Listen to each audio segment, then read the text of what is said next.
Қайырлы күн достар. Баян Нұрмышева образын өзгертті. Оны бастамас бұрын каналға тіркеліп, лайк басып, комментарий жазуды ұмытпаңыздар.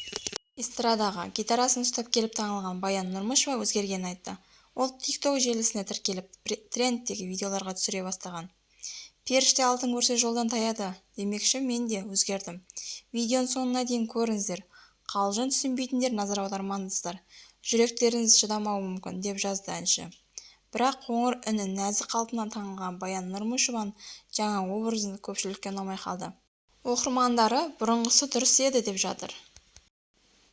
Халықтың алдында нәзік қалпыңызды сақтап қалыңызшы. Bir түрлі екен.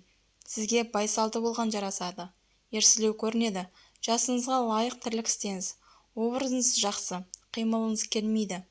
Қартайыпсыз, жас өзінкін алады деген осы екен ғой. Тым үйлеспейді, сізге бұндай образ жараспайды деген әртүрлі пікірлер жазылуда. Баян Нұрмышева 2 рет тұрмыс құрған. Алғашқы жары қорғаныс министрі ансамблінің жетекшісі Жасболат Жұмағалиев болатын. Өзіне 20 жас үлкен жолдасы. 2008 жыл дүниеден өткен. Алғашқы некесінен Ильяс есімді ұлы бар. Кейіннен Баян өзінен 3 жас кіші әнші Ерлан Орынбасаровпен көңіл жарастырды.